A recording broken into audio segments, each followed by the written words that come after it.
Ishtiyoqmand insonlar shuncha ko'p ekan, hattoki joyimizga sig'dira olmadik. Bundan biz juda xursandmiz.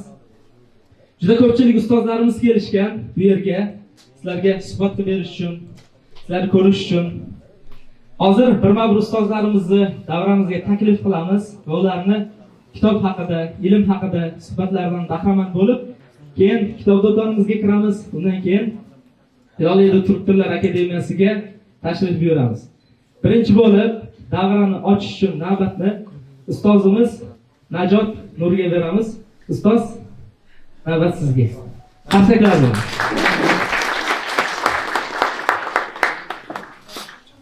Assalomu alaykum.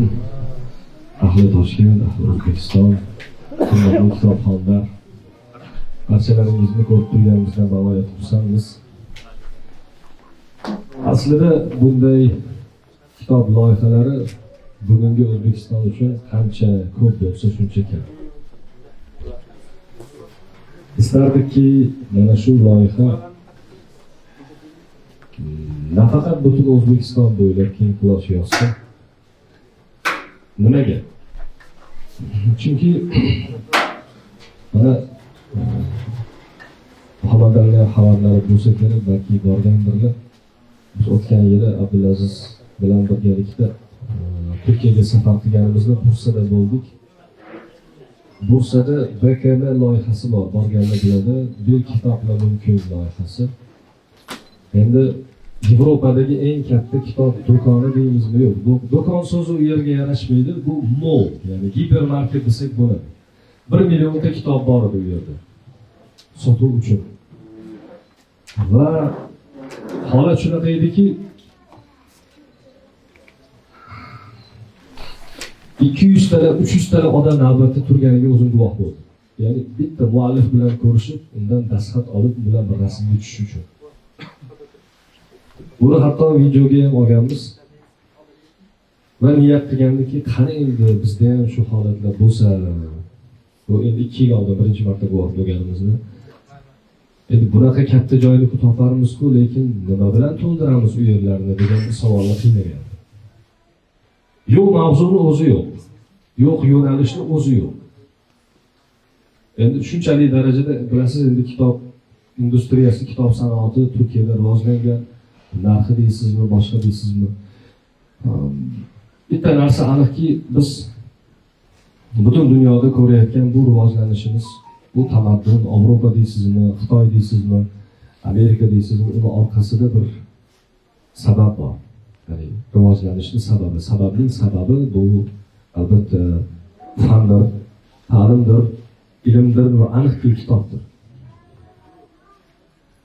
2 yil oldin buni doim aytib yuraman, ilk darslarimizda ham foydalanamiz. 2,5 yil, 2 yil oldindan bir ma'lumot chiqib qolganida chuqur stress holatini boshimdan kechirganman. Bu O'zbekistonda IP manzillar orqali sotib olingan va noshirlik uylarining kitob do'konlari yoki xususiy kitob do'konlarida sotilayotgan yillik kitoblarni statistikasidan tayyorlangan ma'lumot edi. Aholi sondoshiga bo'linganda umumiy aholini 1% ham kitob o'qimasligi o'rtaga chiqqan. Statistika nisbiy, lekin haqiqatga yaqin edi. Ana shu holatda tushunib yetganman, nima uchun bizni qora ko'zlar xorijga gastarbayter bo'lib ishlagani ketayotganini. Va bu bir haftaki tinchlik bermaganman. Yesam, ichsam, tursam, yotsam, yursam, hayolimda hatto tushimga ham kirib chiqqanki, va bu narsa keyinchalik bizni katta darslarimizga bir mavzu bo'lishini ham o'sha paytda anglamagandim. Vaqt o'tdi. Taxminan bir hafta 10 kunda to'xtadi. Boshqa davlatlarda holat qanaqa? Kitobxonlik darajasi. Va Pew Research Agency tashkilotining ma'lumotlariga duch keldi. Ya'ni bu xalqaro tashkilot davlatlarning rivojlanish tamoyillarini turli yo'nalishlarda o'rganadigan tashkilot. Ularning ma'lumotlariga ko'ra, Amerika aholisining 73% doimiy kitobxon ekan. Doimiy kitobxon bu 3 tadan 5 tagacha kitob o'qiydiganlar. Xitoyda 70% aholisi doimiy kitob o'qiydi. Bu yerda boshqa davlatlar bor, Hindiston bor, Yaponiya bor, boshqa. Ammo biz biladiganimiz hatto o'sha Rossiya bilan Turkiya va hatto Janubiy Koreya ham u yer mana shu kuchli o'ntalikning ichida o'tiribdi. Va niyat qildikki, inshaalloh bizda ham bir kun shunday bo'lsin.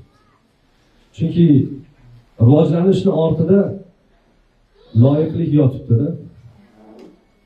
Loyiqlik g'oliblikka olib boradi. Ya'ni qaysi davlat nimadaki g'olib bo'lgan bo'lsa, unga loyiq ko'rildi.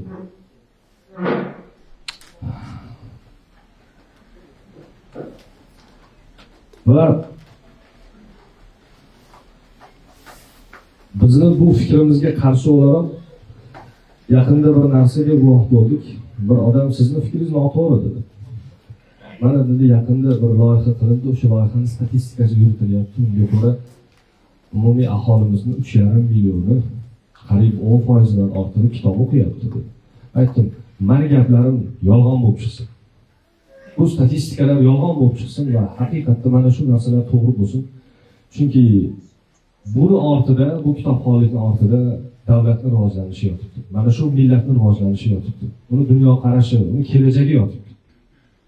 Men niyat qilaman, Muhammad Alijon har doim xalq uchun, el uchun manfaatli bo'lgan yaxshi loyihalar ustida ko'pchilikni jam qilasiz. Boshsiz doim va mana shu ish bardavom bo'lsin. Mana shu ish bardavom bo'lsin. Bugun Markaziy Osiyo bo'ylab filiallarini ochish nasib qilsin. Chunki yer yuzida 50 milliondan ortiq o'zbek tilida muloqot qiladigan insonlar bor. Bu bizni har tomonlama rivojlantiradigan loyiha. Lekin birinchi bo'lib so'z berganingiz uchun baribir bu qasdimni oldim. Shunga sog' bo'lsin, rahmat. Sog' bo'ling.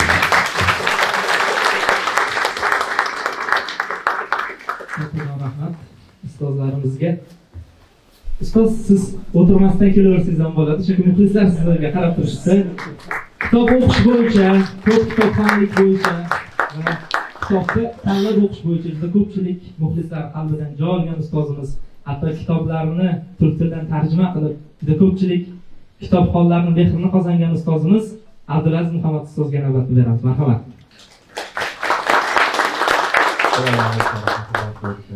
Bugun bir emas, ikki yaqin qadrdonimman. Juda xursandchilik kunlari. Olamjon aka bilan Turkiyadan beri tanishmiz. Qilayotgan ishlari, birinchi ochgan o'quv markazlaridan beri tabriklab borib kelgan edik. Aka, juda xursandman siz uchun. Shunaqangi katta o'quv markazlari bilan ham kattalashib, Turkiyada katta xususiy maktablarga aylanib ketsin, xususiy universitetlarga aylanib ketsin. Aka, ijodiy sizga qilayotgan xizmatlaringiz Alloh rozi bo'lsin. Muhammad Ali menimcha Muhammad Ali ko'p kutdi. Abdulaziz kitob do'kon ocharmikanlar dedi. Ochmagandan o'zi ochib yubordi menimcha. Alloh rozi bo'lsin. Juda xursand bo'ldik. Ilm yo'lida, millat yo'lida, ummat yo'lida qilayotgan xizmatingiz juda ulkan va bundan ham kattaroq xizmatlarga Alloh taolo nasib qilsin albatta inshaalloh. Xush kelibsizlar. Kecha ham Toshkent kitoblar ko'rgazmasida men ko'pchilik bilan ko'rishdik. Juda ajoyib bo'ldi. Bugun yana bir go'zal tadbir O'zbekistonda yana bir yangi bir kitob do'kon, yana bir ilm ulashiladigan va ilm targ'ibotini qiladigan yangi bir maskan, ikkita maskan ochilyapti. Alloh taolo buni millatimiz uchun xayr qilsin avvalambor. Kecha suhbatda bir narsa aytib ketgan edim. Qamariddin aka bilan, ya'ni Qamar kitoblar do'koni, uzr, Jamoliddin aka bilan. To'g'risini aytib qo'ydim. Jamoliddin aka bilan yaqinda suhbat qilgan paytimizda befarq bo'lmagan farzandlardan bir kitob chiqdi. Ijtimoiy tarmoqlarning bolalarga qilayotgan ta'siri to'g'risida. Kimdir o'qidi mana shu kitobni? Ko'rmadinglar adashmasam. Albatta bugun kitob do'koniga kiradigan bo'lsalar, olinglar, farzandlarimiz va o'zimizga ijtimoiy tarmoqlar berayotgan ta'sir to'g'risida juda ham ajoyib kitob. Va shu kitobning tarjimasini tarjimonlar aytishdi, O'zbekiston o'zi aslida bundan 10 yil avval yozilgan kitoblar bo'yicha tarjima qilinayotgan kitoblar davlatga kirgan edik. Ya'ni biz oxirgi 10 yillikda chiqqan kitobni tarjima qilishni boshlagan edik.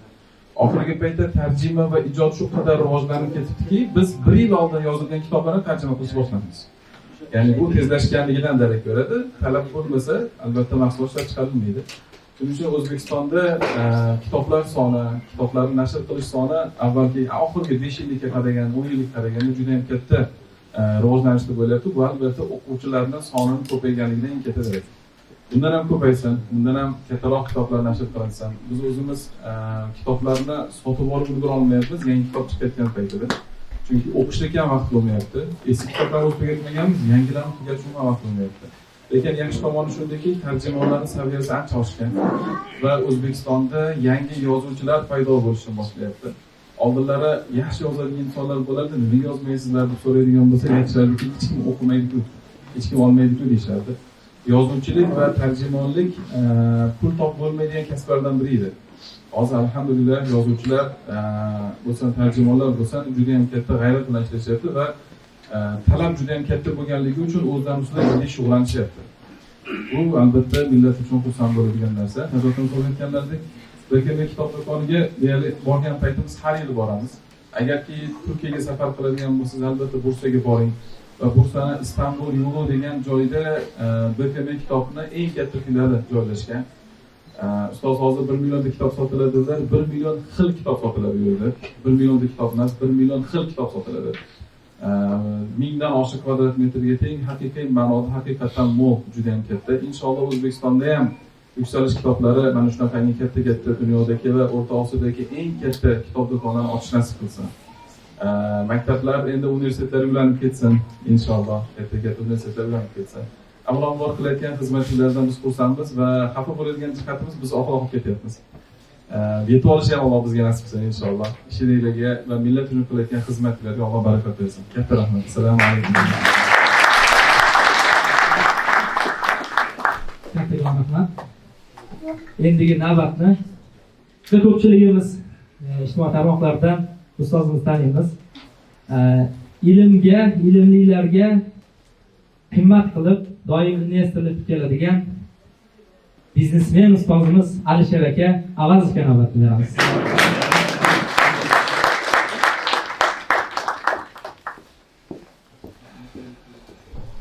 Assalomu alaykum. O'zi eng kam bu yerda kitob o'qigan men bo'lsam kerak. Tadbirkormiz, juda katta hozir tanishtirib olishdi. O'zi aslida biz oddiy tadbirkormiz. Xo'p, bu yerda ko'p yoshlar bor ekan, juda ham hayajondaman. Qaniydi hozir o'tirib qarayapman deb, qaniydi shu vaqtim qaytib qolsa nima qilardim degan savolni o'zimga ko'tardim. Hozir mana o'rtacha 18 yosh bo'lganimda o'zi nima qilardim, nima xatolarni to'g'rilardim desam, o'shani 3 tasini asosiyini sizlarga yoritib bermoqchiman. Hozir 47 da bo'lsam, asli hayotimizni o'zi o'tib bo'ldik. Orqaga qarashni vaqti keldi-da. Birinchi qiladigan ishim, men afsusda edim, hozirgi kunda afsusdaman. Nimaga o'sha payt kitob o'qimagan ekanman? Chunki biz o'sha payt tadbirkor bo'lganmiz, 3-anu aytadi-yu, 3 ga o'qiganlar, 2 ga o'qiganlar biznesmen bo'lgan va ko'p pul topgan. O'sha paytga biz tushib qolganmiz, lekin aslida o'zi vaqt soati bilan shuni tushundiki, gap ilmda, gap kitobda ekan. Biz salkam 40 ga yetganimizda shuni tushunib kitob o'qishni boshladik. Shuning uchun hammaga tavsiya qilardik, kitobni o'qishni doimiy qiling, kamida 1 soat o'qing. Kamida 1 soat kuniga o'qisangiz, o'zingiz yo'nalishingizda 1 yil ichida chempionlikka aylanasiz. Men shu narsani o'zimning tajribamda ko'rdim. Ikkinchi qilmoqchi bo'lgan narsam, aytmoqchi bo'lgan narsam, meni xatoyim ko'p biznesdan biznesga sakradim. Ya'ni oddiy gap bilan gapirganda o'zingiz kasbingizni o'zgartirish. Ya'ni mana shunday ko'p kasb egalari bor, kasbdan kasbga sakraganimga juda ham katta yutqizishlarga uchraganman va juda og'ir kechgan. O'shaning uchun bitta kasb tanlash kerak. Bu yerda menga Erik Frommning kitobi esimga tushadi. O'qigan bo'lsanglar, Bekstva от свободы degan kitob bor. Albatta tavsiya qilaman, o'qinglar. U yerda juda chiroyli, qisqa qilib gapirganda zo'r narsalarni gapiradi. U aytadiki, 19-asrda shunaqa bo'lganki, dehqonning bolasi dehqon bo'lib tug'ilgan, nonvoyi bolasi nonvoy bo'lgan, ya'ni imkoniyati bo'lmagan hayotni o'zgartirishga. Boy bolasi boy bo'lgan.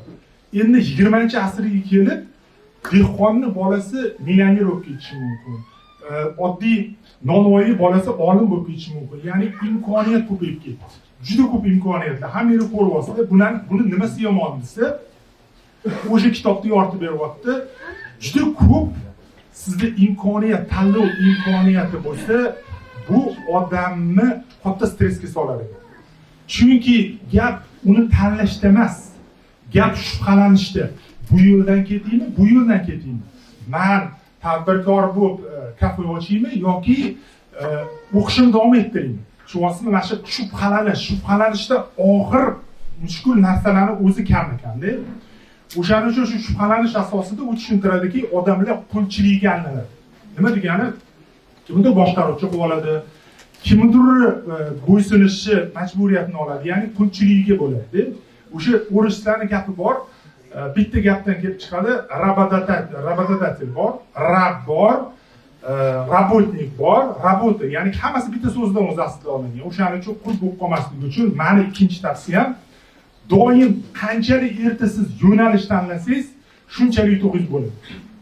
Bitta yo'nalish tanlang, o'shanda chempion bo'ling, o'shanda kitob o'qing, o'shanda yuksaling, juda oson bo'ladi, tez rivojlanib ketishga. Hozirgi kunda mutaxassislar juda ham kam.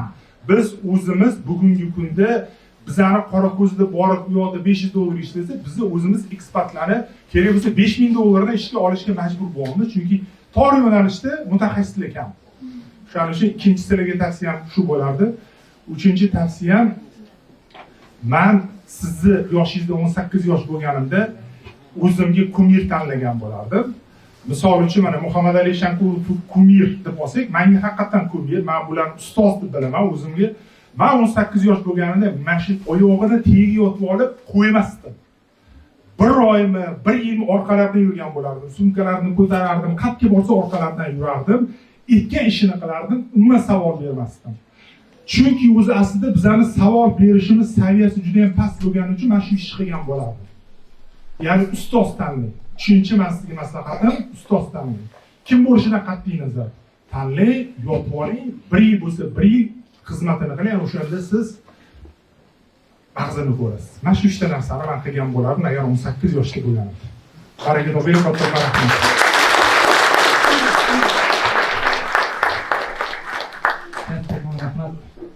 Endigi so'zga chiqadigan ustozimiz ham ko'pchilik taniydi. Zamonaviy kasblarni yoshlarga o'rgatib, muvaffaqiyat qozonishda sababchi bo'lib kelganlar. Undan keyin hozirda Jahon School maktabida boshqaruvchi bo'lib faoliyatlarni olib borayotgan ustozimiz Javohir Izzatulloh ustozga navbat beramiz. Marhamat, xavfsizlar bilan.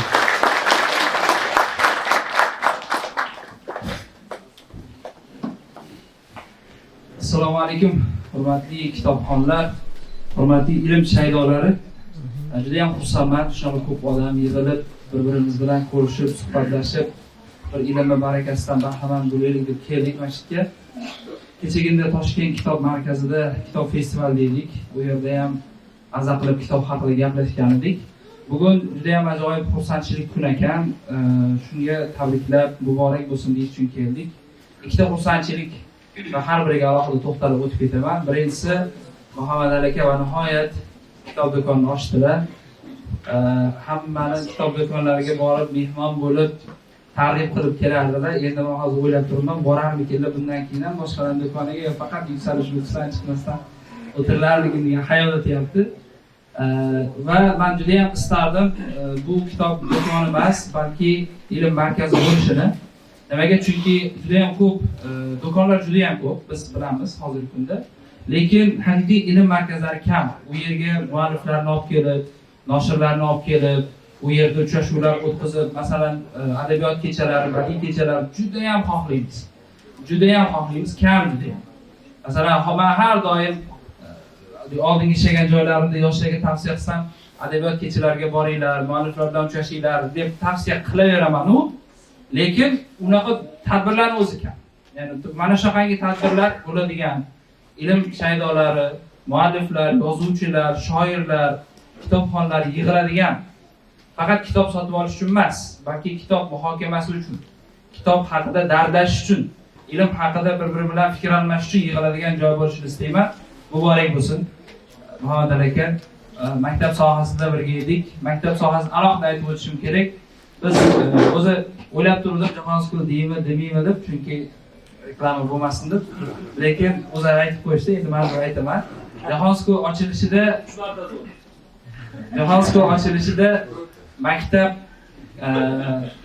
maktabni ochish jarayoni juda mashaqqatli bo'ladi har doim. Va biz birinchi murojaat qilgan odamlardan bittasi bu Muhammad Ali aka bo'lganlar. Yordam so'raganmiz o'sha izlanish, o'rganish davrida va labbay deb umuman hech ikkilanmasdan bizni chaqirib, o'zlarining mutaxassislarni berib, har qanday savolimizga maktab ochishda nima qiyinchilik bor, nima yordam kerak sizga? Har qanday savolimizga ikkilanmasdan javob berishgan va o'zi maktabimizni muvaffaqiyatli qilib ochishimizda juda ham katta rol o'ynagan, xizmatlari juda ham katta bo'lgan. Men bunga alohida tashakkur etaman. Rahmat. Sog' bo'ling xonimlar. Ikkinchi katta xursandchiligimiz Hilol Edu o'quv markazini yangi filiali ekan. Muborak bo'lsin. Juda ham xursandmiz. Endi buni gapirganda men Turkiya haqida gapirib o'tmasam bo'lmaydi, chunki turk tili haqida gaplashar ekanmiz. Men o'zim Yaponiyada, Koreyada, Rossiyada o'qiganman, lekin Turkiya ta'limidan to'g'risini aytaman, bexabar bo'lganman. Ya'ni u yoqda qanday ta'lim berishadi, nimalar bor o'zi u yoqda, Turkiya burslari degan narsa eshitganman, yoshligimda qulog'imga chalingan, lekin Turkiyadagi ta'lim haqida menda tushuncha bo'lmagan. Oldin ham bir borganmiz sayohatga, lekin yaqinda yanvar boshida biz Turkiya ta'lim tizimini o'rganishga bordik. Aynan shu maqsad bilan maktablar, bog'chalar, universitetlarga kirdik. O'sha boshlang'ichdan tortib yuqori litseylargacha kirdik, rahbarlar bilan gaplashdik va men qoyil qoldim. Nimaga? Chunki Turkiyadagi innovatsiyaga, texnologiyaga, u yerdagi rivojlanishga qaratilgan maktab ta'limi aqlni shoshiradigan darajada. Universitet ta'limi hayron qolarli darajada bo'lganligini va men hozir mana tadbir davomida gaplashib turdik. Bemalol Turkiyaga borib sifatli ta'lim olib qaytsa bo'ladigan holatga kelibdi Turkiya. Men shu xulosaga keldim. Chunki oldinlari men uchun O'zbekistonning biri degan tushuncha bo'lardi. Ya'ni biz hali unchalik rivojlanmagan, unchalik zo'r emas, lekin bu tafakkur qilinsa 100 yildan oshiqlik mamlakat, ya'ni 100 yildan oshiq bo'lgan mamlakat, rivojlangan mamlakat. Va men eslayman, Gelishim universiteti bor ekan, biz uni asoschisi bilan gaplashdik, Toshkentlik ekanlar, shoshiyman dedilar. 500 yil oldin ketgan Toshkentlik ekanlar, ya'ni ilzini unutmagan, o'zligini unutmagan inson ekanlar, shular aytyaptilar. Va Gelishim universiteti, Istanbul Gelishim universiteti dunyoda, Turkiyada eng ko'p xalqaro akkreditatsiyalangan dasturga ega universitet ekan. 60 mi 80 dan ortiq dasturi xalqaro akkreditatsiyadan o'tgan va juda ham kichik muddat ichida ilg'or natijalar qilgan universitet ekan. Aytyaptilar, biz prezident Erdo'g'onga uchadigan mashinani taqdimot qildik deyapti. Va hali qonunchilikda bunga ruxsat yo'qligicha uchirmay turibdi. Ya'ni hali uni ishlab chiqilmagan. Osmonga chiqsa, qanaqa uchadi u, qayda yuradi, svetofor bo'ladimi unga? Mana shunaqangi tartibi hali yo'qligi uchungina u sanoatlashmayapti. Va xudo xolisa biz bundan ham katta ishlarni qilamiz. Ishda yaqin yillarda 4 ta patent olishdi, bittasi uchadigan mashina. Va u yerdagi ilmga qilinayotgan investitsiya, u yerdagi yoshlarni ko'rib hayron qoldim va hammalarni albatta taklif qilaman, o'zbekistonliklar uchun Turkiya yaxshigina universitetlarda ta'lim oladigan maskanga aylanibdi. Agar kimda kim turk tilini o'rganib, Turkiyaga borib yaxshi sifatli ta'lim olsa, top mingtalikning ichida boyaydilar 30 tadan ortiq universitet kirib ulgurgan ekan. Top mingta ro'yxatiga. 30 tadan ortiq universitet. Bilasizlar, O'zbekistonda top mingtalik universitetni bitirib kelgan yoshlarni diplomlari to'g'ridan-to'g'ri, demak, nostrifikatsiyasi O'zbekistonda tan olinadigan bo'lgan. Agar xotiram pand bermasa. Va hammalarni turk tili o'rganishga, Turkiyadagi sifatli rivojlangan ta'limni olishga targ'ib qilaman, chunki kechagindagina o'zingiz ham ko'rdinglar, yurtboshimiz, demak, prezidentimiz Shavkat Mirziyoyev janoblari borib yanada Turkiya bilan demak munosabatlarimizni yaxshilash uchun yana bir katta qadam tashlab kelindi. Xudo xolasa bu ikki katta yangiligimiz hammamiz uchun muborak bo'lsin. Sog' bo'linglar, salomat bo'ling.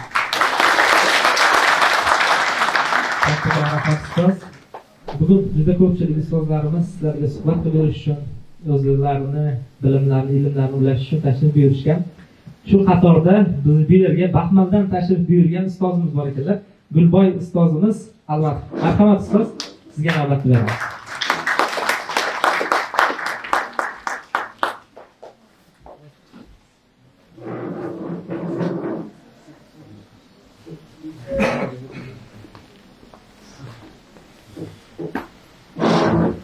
Assalomu alaykum. Aziz kitobsevarlar, aziz mehmonlar, Buxorojonning ishqibozlari, oshiqlari, qaysidir ma'noda tarafdorlari, ixlosmandlari. Yuqorida juda bir o'ziga xos ilmiy, o'ziga xos bir tahliliy chiqishlarni eshitib, Olimjon kabilar aytdilarki, bir chiqish qilasizmi deganda men uzr juda bir o'ziga xos ilmiy, tahliliy bir jarayonni kuzatib turibman, juda maza qilyapman degandim. Hozir fokusdan kutilmaganda so'z berib qolishdi. Albatta kitob juda ahamiyatli, juda o'ziga xos manba. Hozir jamiyatimizda uchga bo'lingan avlod yashayapmiz. Birinchisi bu 45+ yoshdagilar. Bu odamlar hammasi hayotni kitobdan o'rganishgan. 30-45 yoshdagilar. Bu odamlar kitobdan boshlab axborot texnologiyalariga, ya'ni internet manbalariga o'tib ketishgan. Va xohlaymizmi yo'qmi, yosh go'dagimizdan to 30 yoshgacha bo'lganlar, bular asosan internet manbalariga tayanib qolgan, o'shalardan axborot olayotgan, u yerda berilayotgan barcha ma'lumotlar, axborotlar ular uchun haqiqat. Mabodo ularga kitobni bersangiz, kitobni o'qiydidagi uzr, men Instagramda buni o'qiganman. Uzr, men Facebookda buni ko'rganman. Menga Telegramdan buni tashlab berishgandi. Twitterda borib ketgandi. Deyishadi. Lekin mana bugun o'tayotgan tadbir, bugun qilingan mana shunday bir ajoyib yangilik, kitob do'konining ochilishi ham o'ziga xos kitobning targ'ibotidagi katta bir qadam hisoblanadi.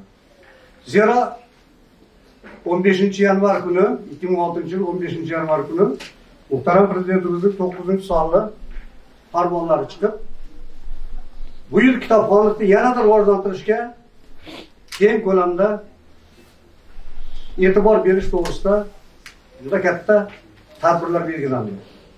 Buni bilan kimdir tanishdir, kimdir tanish emas. Har bir joyda, har bir tumanda, har bir o'quv yurtida kitobning targ'iboti, kitobxonlikning targ'iboti bo'yicha tegishli tadbirlar amalga oshiriladi bu yildan boshlab. Xo'sh, kitob endi juda o'ziga xos manba bo'lishidan tashqari, kitob bu internet manbalaridan farqi shundan iboratki, kimningdir fikri, ruschasiga 10 minutni degan gap bor. Bir daqiqalik kimningdir fikrini emas, tasdiqlangan, tekshirishdan o'tgan hayot davomida, qaysidir bir davr davomida tasdiqlangan haqiqatlarni odamlarga yetkazuvchi manba hisoblanadi kitob. Shuning uchun albatta kitobxonlik borasidagi, kitob targ'iboti borasidagi va kitobga mehr borasidagi har bir qadamni men qo'llab-quvvatlayman. Bugun mana shu kim qancha hissa qo'shgan bo'lsa, mana shu kitob do'konini ochishga, kim uni g'oyasini bergan bo'lsa, kim unga homiylik qilayotgan bo'lsa, kim uni qo'llab-quvvatlash uchun mana shu davraga kelgan bo'lsa, hammangizga sog'lik, salomatlik, hammangizning niyatlaringizga ijobat bo'lishlik, Alloh hammangizga har bir niyatingizga yarasha chiroyli ajrlar berishini Allohdan so'rab qolaman. Sog' bo'lingizlar, salomat bo'lingizlar, ishlaringizga omad tilayman. Katta rahmat ustozlarga. Ilmga ixlosmand bo'lgan, ilmga muxlislik qiladigan ustozlarimizga hurmati baland bo'lgan insonlar juda ko'p. Tashqarida ham hozir taxminan 150 ga yaqin inson kutib turibdi. Shunga ustozlarimizga bir navbat beramiz, keyin tashqariga chiqib tadbirimizni davom ettiramiz. O'zbek kinosi deganda ko'pchilik yuragida og'riq paydo bo'ladi. Lekin shunaqa aktyorlar borki, ular o'ynagan rollarni siz ko'rganingizdan keyin o'zbek kinosi hali ham yashayotgan ekan deb o'ylab qolasiz. Shunaqa aktyor ustozlarimizdan Akmal Mirzo ustozimizga navbat beramiz.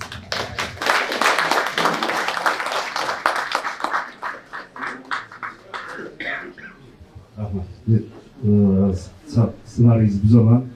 O'zbekiston Respublikasida xizmat ko'rsatgan artist, biz ustozimiz, akamiz Asadulla Nabiyevni taklif qilsa, birinchi bular gapirsalar, o'zbek kino deganda gapirishda haqlilardan asli bular. Rahmat. Avvalambor assalomu alaykum hammaga. Bugun mana shunday ajoyib kunda sizlarni ko'rib turganimizdan juda ham xursandmiz.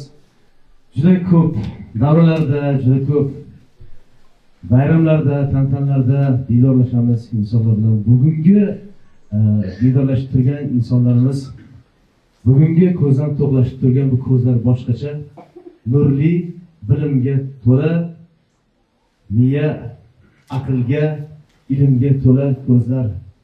Mana shunday insonlarning oldida turganimizdan juda ham xursandmiz. Doimo biz aktyorlar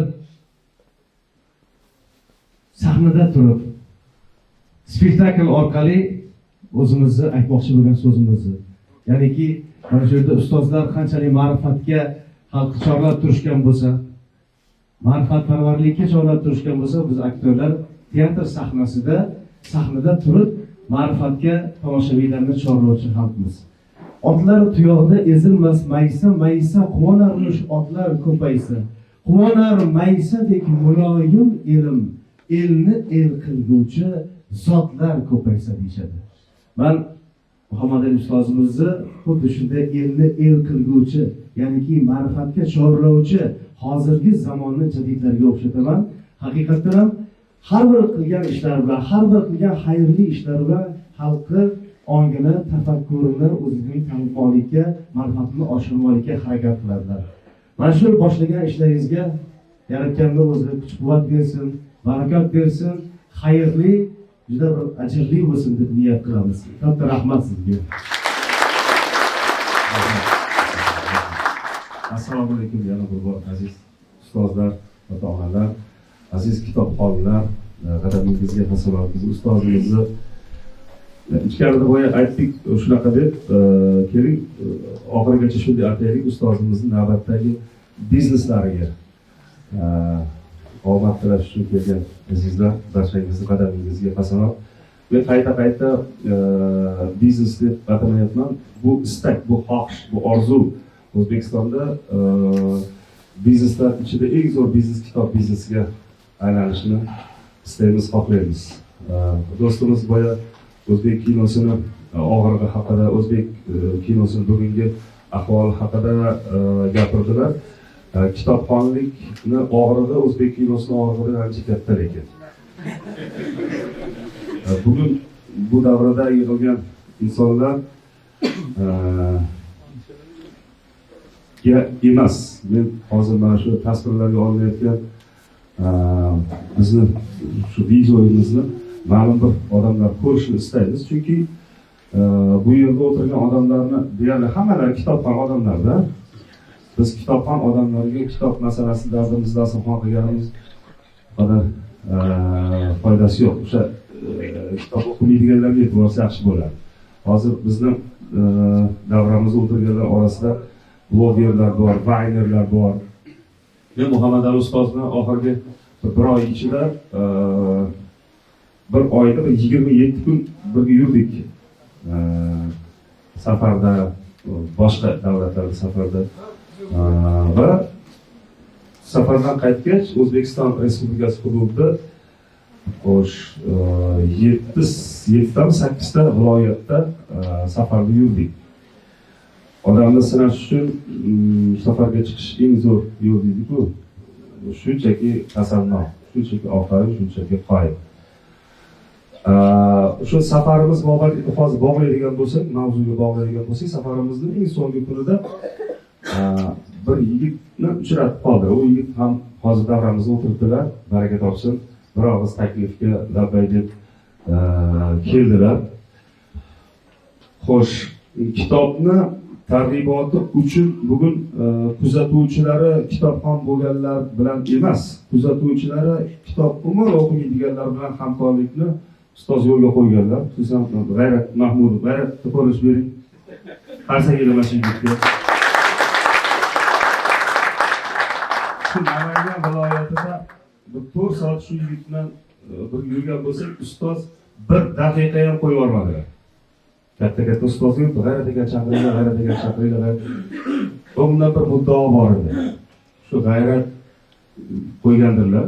Instagramida hech bo'lmaganda Muhammad Ali ustozni birga tushgan rasmini qo'ysa ham, kuzatuvchilar ikkitasi bo'lsa ham kitob o'qish xayoliga kelsa biz yutug'imizda. hozir shu videoni tomosha qilayotgan O'zbekistondagi million kuzatuvchiga ega bo'lgan vaynerlar, blogerlar sizlarga to'g'ridan to'g'ri murojaat. Bugun bir katta bir ishning ustida turib murojaat qilyapmiz. Sizni kuzatuvchilaringiz kitob o'qishlariga siz sababchi bo'ling.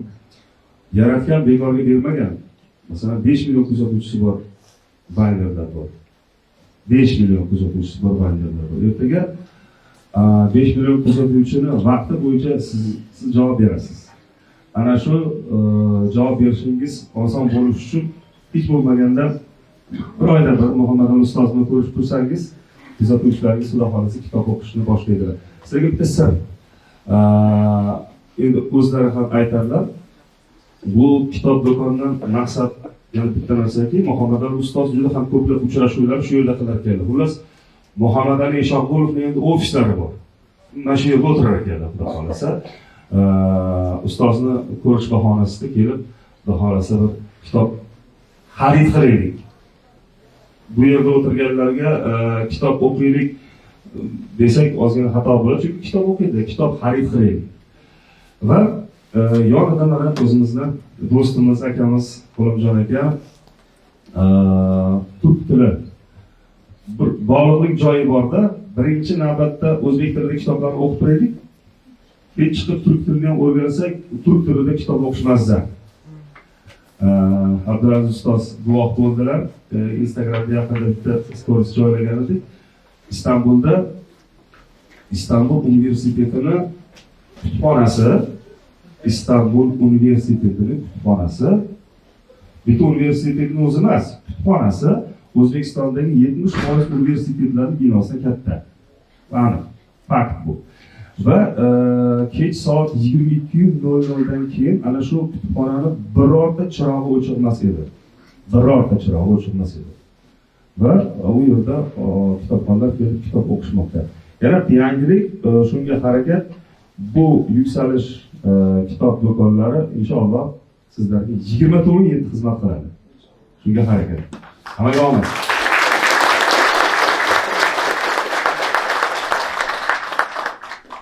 Ustozlarimizga tashakkur aytib qolamiz. Ustozlarimiz ovozlari shirinligidan men ovozim chiqmay qoladi.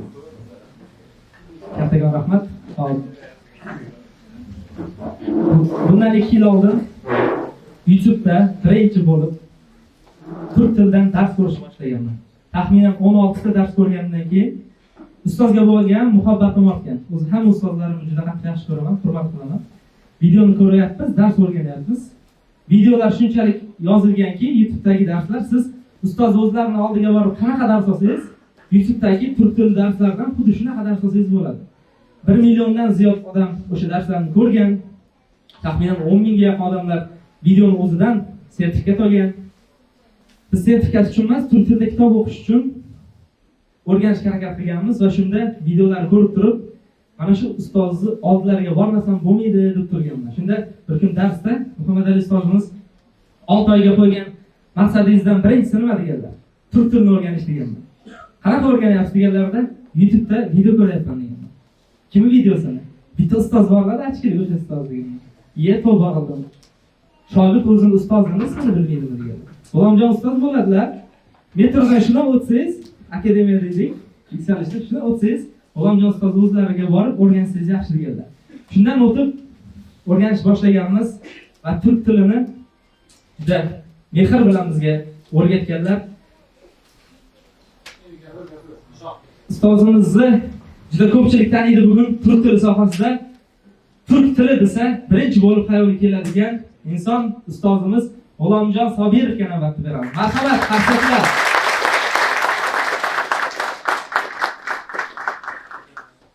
Assalomu alaykum, hurmatli ustozlar, aziz o'quvchilar. Bugungi yuksalish kitoblar do'koni va Hilal Edu turk tili markazi ochilishiga xush kelibsizlar. Hilal Edu nomi bo'yicha ochiqlama qilib, ko'pchilik bilmaydi. Ko'pchilik so'raydigan narsasi Hilal nashr bilan qanaqadir bog'liqlik bormi deyishadi. Aslida unday emas. Turkiyada o'qib yurgan vaqtimda O'zbekistonga borganda ishdan tashqari til markazi ochaman deganman. Nega bunaqa g'oya bo'lgan? Sababi Abdulaziz aka ham yaxshi bilishadi. Turkiyaga borgan o'quvchilarda til bilmaganligi uchun qo'shimcha tayyorlov kursida o'qiydi universitetni o'zini qoshidagi. Bu yerdan borgan o'quvchilarning ko'pida o'sha kursda o'qishga imkoniyat bo'lmaydi. Kursni o'qishni boshlagandan keyin moddiy tarafdan muammo bo'lib o'qish qolib ketadi va o'sha vaqtda 2016-17 yillarda shu narsani bilganman, o'quvchilarni 50%da o'qishlardan qolib ketish va hujjatsiz yurishga to'g'ri kelib qoladi. O'ylaganman, O'zbekistonga borgandan keyin turk tilini o'rgatib, bepul Turkiyaga o'qishga jo'nataman degandim.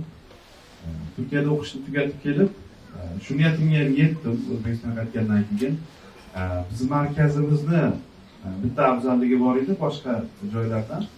O'zimiz o'qitamiz, Turkiyaga o'qishga kiradigan bo'lsa, hech qanday to'lovlarsiz yordam beramiz deganmiz. Chunki o'quvchi shu yerda tilni o'rganib borgandan keyin hech qanday muammo bo'lmasin. Markazning nomiga kiradigan bo'lsak, markazga nima nom beramiz? Turkiya bayrog'iga e'tibor bergan bo'lsanglar, hilal oy bilan yulduz bor.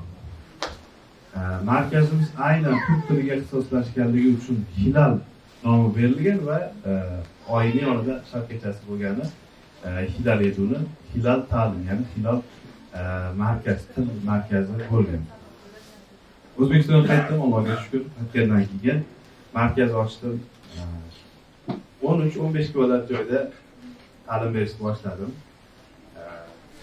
Shu bo'ladigan hammasi o'zim. Tozalovchigacha o'zim bo'lganman. 5 yil o'tdi va 5 yil davomida markazimiz kengaydi. Farg'onada bitta filialimiz bor. Toshkent shahrida mana 5-filialimizni ochyapmiz. Va jamoamiz 150 dan oshdi. 150 dan oshib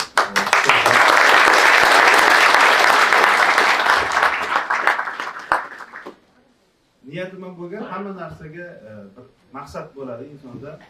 O'zbekistonga qaytganda Alloh qodir qilganicha turk tilini o'rgatib, bepul o'rgataman degandim. Yillik o'zimga 100 ta o'quvchiga o'rgataman deb reja qo'yib olgandim. Lekin Alloh taolo bizni kutganimiz, qo'ygan maqsadimizdan yana ham ko'prog'ini bizga tayyorlab qo'yar ekan. Ibrat farzandlari loyihasi bilan yillik 100 ta o'quvchi 100 ming 1 millionga yetdi. Ibrat farzandlari orqali bepul va eng oson shaklda darslarni o'rganib, o'zlari uchun sertifikatga yoki bo'lmasa kitob o'qish uchun o'rganishdi. Shu insonlarni, til o'rganganlarning duosi, ota-onamizning duolari va albatta Alloh taoloning marhamati bilan markazimiz kengayib bormoqda. Xudo xohlasa bu filialimizda ham aziz o'quvchilarimizni kutib qolamiz. Keyin bir narsa bor. Uy olishda aytishadi-ku, birinchi avval nima qo'shni ol deyishadi. Hazratga yozdim, shunaqa Beruniyda filial ochyapman deb aytgandim. Menda ham o'sha taraflarda kitob do'koni ochish niyatim bor degandilar. Mana shu yerda o'zimizga atab qo'ygan joyimiz bor edi. Siz bilan mana shu yerda qo'shni bo'laylik. Biz shu yerda dars beramiz, siz esa kitob do'koni oching deb Hazratlar shular kelishib boshladik. Mana 15 kun oldin boshlagan ishimiz bugun ochilishimiz. Sizlarni ko'rib turganimizdan juda ham xursandman. Sog' salomat bo'ling.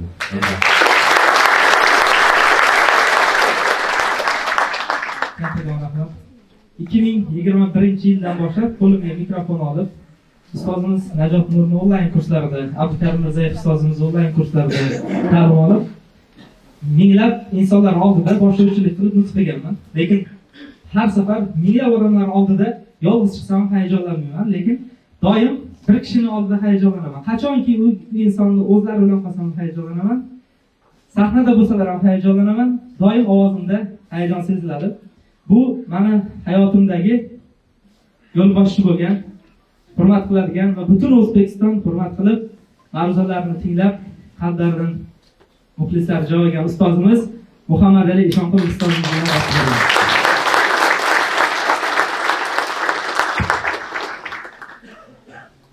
Avvalo hammaga assalomu alaykum. Kechsizlar hurmatli ustozlar, kitob sevar insonlar, xudo nazar tushgan zotlar. Rosa ko'p gapirmoqchi edim, lekin qisqaroq qilaman. Mana shu o'rtada qolgan rosa shamol bo'ladi deb ichkariga tashqillagandik. Buncha odam kelishini kutmaydi rosa. Tashqarida shuncha odam kutib turardi. Ko'p kirmaslik uchun qisqagina eng muhim joylarni gapirib o'tmoqchiman nutqimni.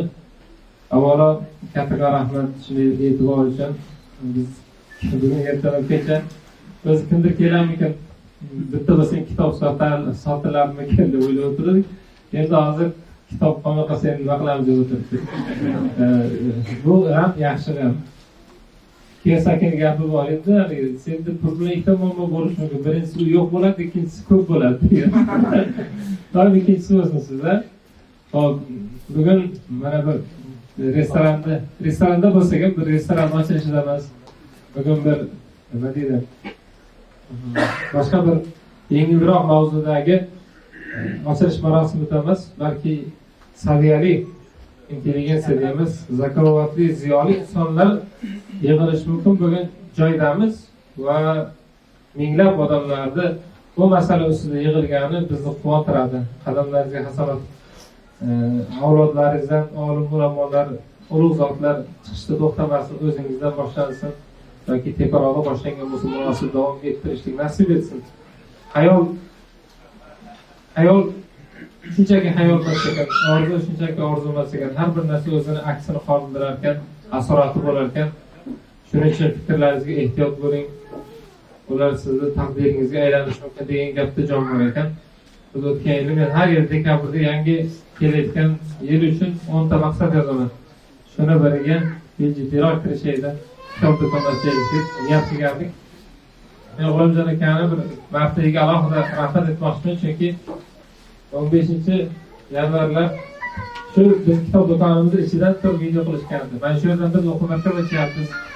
Vaqtingiz yo'lingiz bo'lsa keling dedi. Benim shu yerda ochmoqchiman desam, o'zini joyini bo'shatib beribki, siz shu yerda oching, mayli men tepadan foydalanaman deb. Men duo qildim, Alloh taolo sizning himmatingizdan ziyoda qilib turib, himmat qilsin Xudo sizga deb. Inshaalloh biz yaxshi qo'shni bo'lamiz degan umiddaman, chunki Navro'da ham qo'shnimiz, yo'lda ham qo'shni bo'ldik, jannatda ham qo'shni bo'linglar.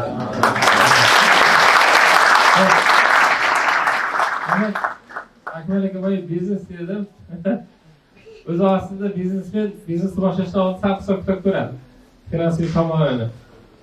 Biz shu vaqtgacha olib ko'rmadikki, o'tirib o'zi qancha haligi foyda bo'ladi, nima bo'ladi, umuman qiziqmas. Mana shu foyda bo'lsa bo'lmasa, niyat qilib turibmiz, to dunyo turguncha ochiq turadi inshaalloh. Xudo yuzimizni yorug' qilsin. Sabab bu kitob, mana jahon sukut ichida bo'lsangiz, siz mana Abdulaziz ayniqsa biladi, kitob chiqarib kitob yozadiganlar, noshirlar blok kitoblar bilan to'lganini ko'rganman-da, sotilavermasdan. Kitob biznesi, maktab, ta'lim, bog'cha, universitet juda bir foyda qiladigan biznes bo'lsa, bir qo'y boqqa yaxshi. Hozir tavba qilib bitta qo'yga like bosganimni bilaman. Instagramda faqat qo'y chiqadi, tavba qilib.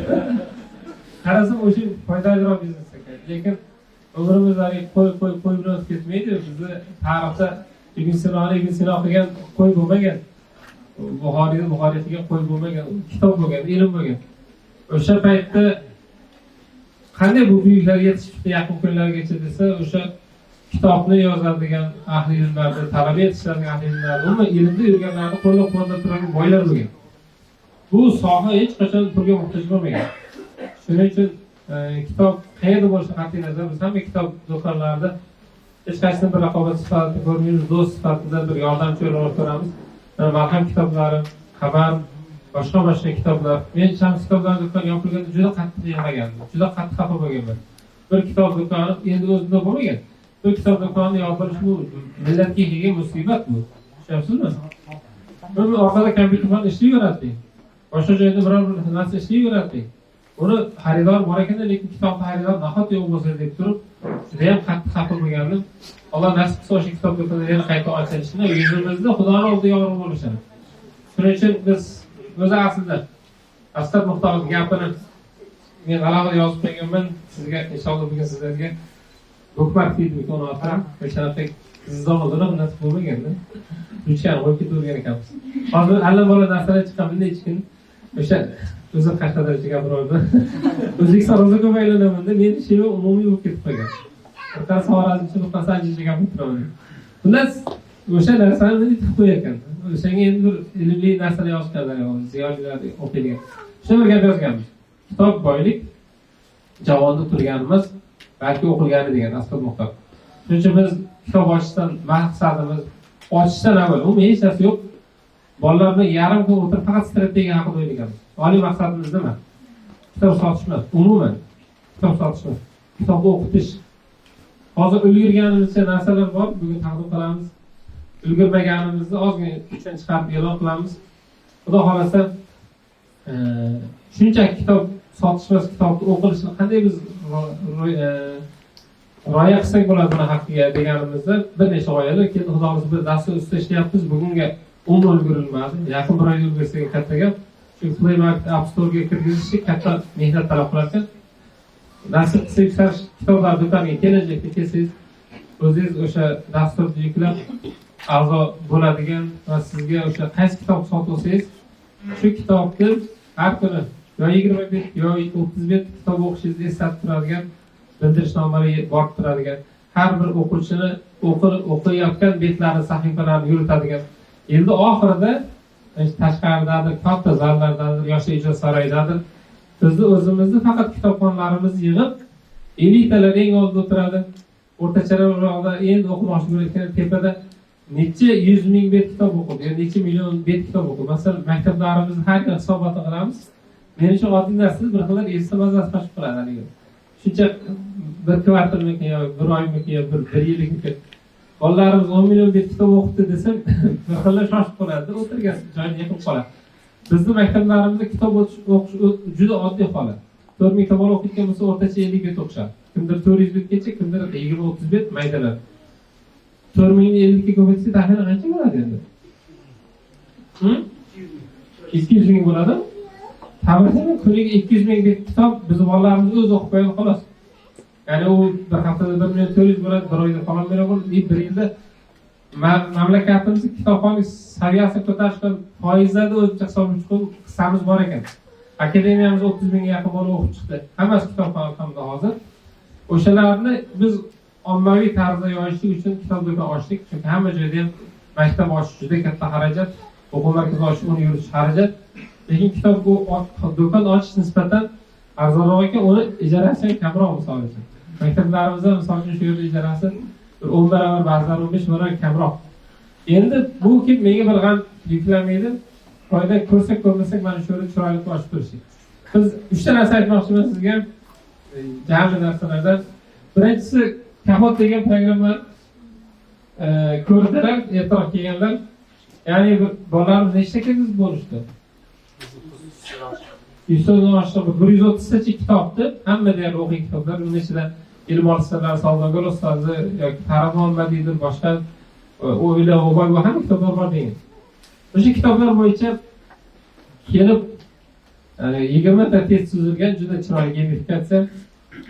Imtihondan o'tib 15 tadan yuqori to'plasangiz bo'ldi. Ya'ni 75% dan yuqori bo'lsa, chegirma e'lon beramiz deb niyatimiz bor edi.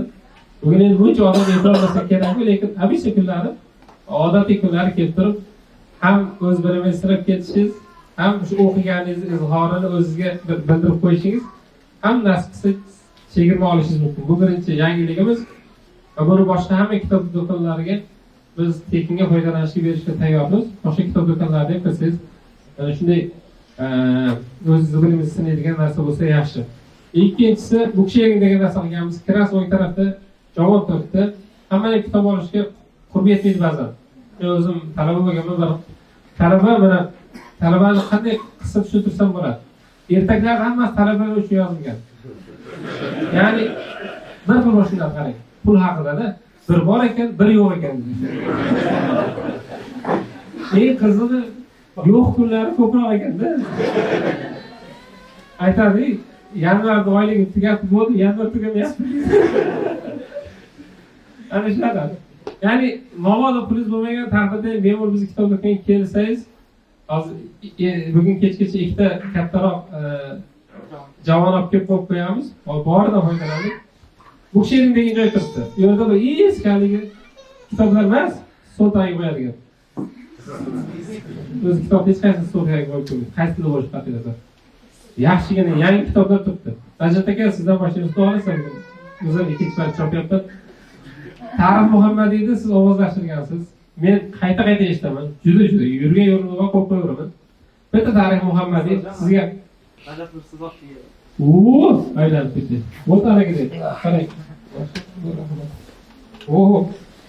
Buni aka yerga qo'ya olmaymiz.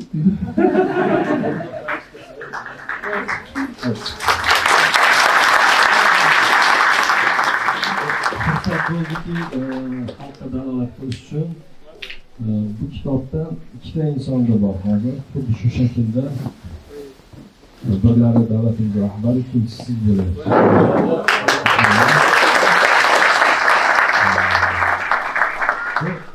Otamiz Nur Ahmad Hojiboyevni xalqiga mansub Xorazm nemislar asari, ya'ni Xorazmda yashagan 55 yil davomida 1882-yildan 1937-yilgacha yashagan nemislarning hayoti haqida yozilgan hujjatli tadqiq asar.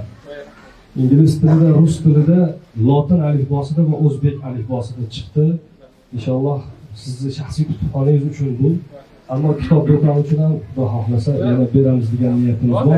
Agar o'qiladigan bo'lsa, bu ikki millat o'rtasidagi bir ishtalardan hikoya qiluvchi, bundan 100 yil, 150 yil oldin bo'lib o'tgan voqealardan hikoya qiluvchi bir odamiylik qissasi bu. Bir ajib voqealar bor, bo'lib o'tgan haqqoniy voqealarga asoslanib yozilgan. Agar o'qiladigan bo'lsa, ibrat oladigan joylari ko'p. Tabriklayman.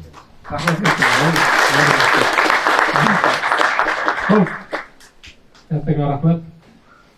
Gap davom etib ketaman, sizlardan lekin hayajonlanmasin. Tarix Muhammadiy inshaalloh olib Najot Nurdan esdalik deb yozib qo'ydi, imzo bilan. Shu kitob bukshayingda turadi. Istalgan odam kelib o'sha kitobni hajmi uyda yotgan bekor kitobni o'zini ism familiyasini olib kelib turib qo'yadigan bo'lsa, olib ketaveradi. Ya'ni faqat bu yerda ozgina insof kerak bo'ladi. Sababi kichkina so'z degan kitobda 95 bet. Uni qo'yib Tarix Muhammadiy olib ketish yo'qda. Mislicha kichkina kitobni olib kelib, kichkina kitob uchun olib ketishingiz mumkin. O'rtacha kitobni olib kelib, o'rtacha kitobni, kattaroq kitobni olib kelib, kattaroq kitobni bemalol olib ketishingiz mumkin. Shu yerda bir taxminan bir 400-500 tacha kitob qo'yib qo'yamiz. Ichkarida bemalol topsa bo'ladigan kitoblar. Ya'ni buni Xudo xohlasa chet eldan ham ko'pchilik iltimos qilyapti, bizning nomimizdan ham qo'yingizlar kitob deb turib. Yilda oxirida hamma o'sha kitoblarni qaytarib olib keladigan va ichida haligi o'qiganingizdan keyin o'sha insonning nomiga bir tashakkurnoma yo rahmatnoma bo'lsa qo'shib qo'yasiz, yo ism familiya yozasiz. Va Najot aka siz oxirida qarab, o'qib, meni kitobimni 15 ta odam o'qibdi, 15 ta joyga aylanib ziyo tarqatibdi.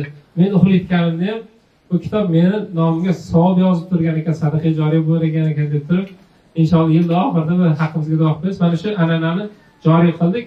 Bunga juda bir katta mablag' shart emas, himmat kerak xolos. Buni universitetlarda qilsa bo'ladi, maktablarda, istalgan joylarda qilsa bo'ladi. Faqatgina kitoblarni kim olib kelib, qaysi kitob qo'yib, qanaqasi olib ketayotganini ozgina nazorat qilib tursak bo'ladi. Biz bot qilib qo'ydik, o'sha botga a'zo bo'lasizlarda.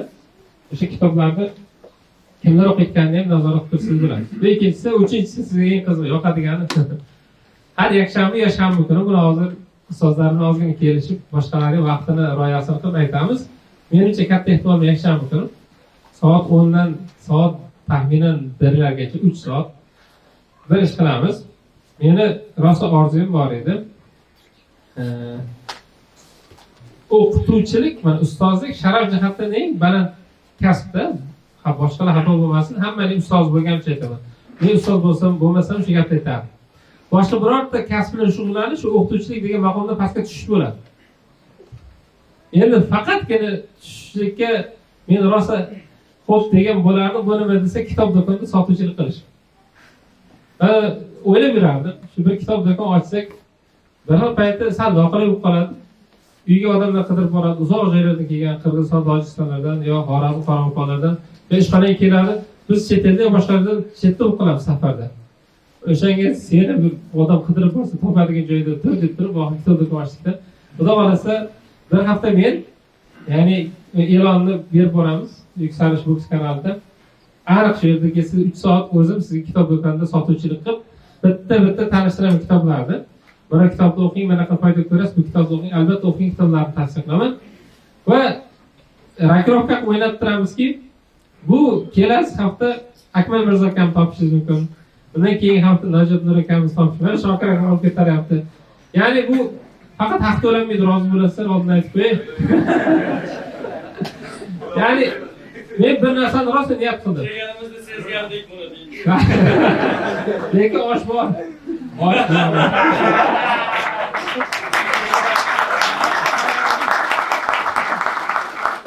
Ha, ketib qolishi birinchi turk markaziga kirib aylanib chiqib, keyin kitob do'koniga kiramiz.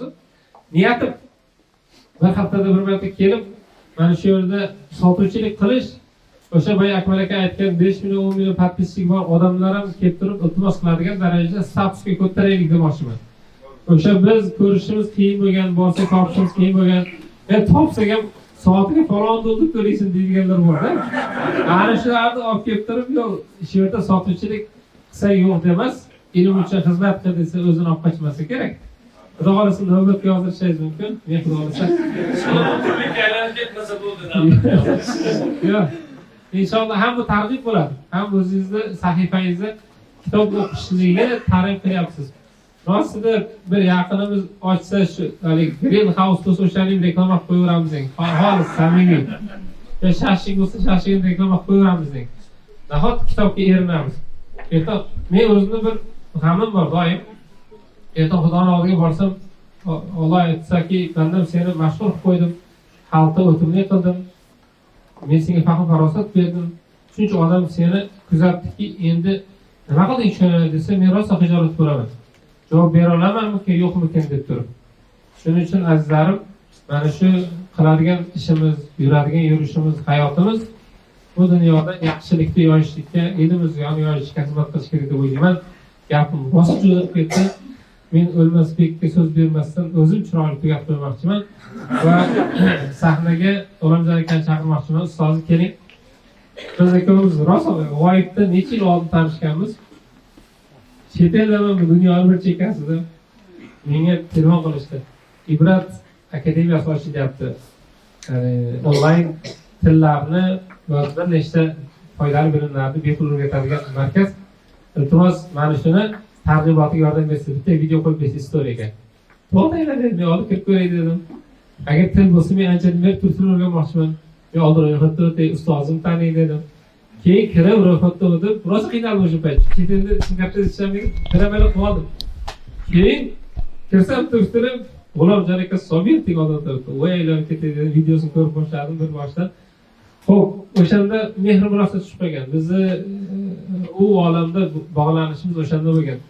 Va shunday bilimlarni tekinga bir platformada ulashgan bo'lsam, men albatta bu odamga borib offlayn shogird tushaman deb niyat qildim. Xudo xolasa endi kelsak, bu yoqda 3 soat sotuvchilik qilgandan keyin to'g'ri bu yoqqa kirib men turk tilini yana mukammal o'rganish boshlayman. Onlayn bir narsa o'rgansa bo'ladimi? Ha, tushunadigan darajada o'rgansa bo'ladi. Lekin o'rgatadigan darajada emas. Akademik darajada o'rganish juda qiyin. Ustozni yuziga tushib, ko'ziga tushib o'rganiladi ko'p ilmlar. Agar mustahkam olaman desangiz. Xudo xolasa turk tili akademiyasi Hilol yo'lining ochilishini biz uzoq kutdik bu yerda. Muborak qilsin. İlk o'quvchilaringizdan o'zim bo'laman, xudo xolasa. Hammaga rahmat, qadamlaringizga hasanat. Endi ketib qolish yo'q. Birinchi bu yoqqa turk tili markaziga kirib bir aylanib chiqamiz. Keyin kitob do'koniga o'tib aylanib tilak bildirib duo qilib ketsangiz bo'ladi. Imkon qadar ustozlardan dastxat olishga harakat qilamiz bugun va ketishimizga xudo xolasa oshlarni bu yoqda tayyor qo'yishadi. Osh bo'lsin. Rahmat. Xushimizlar.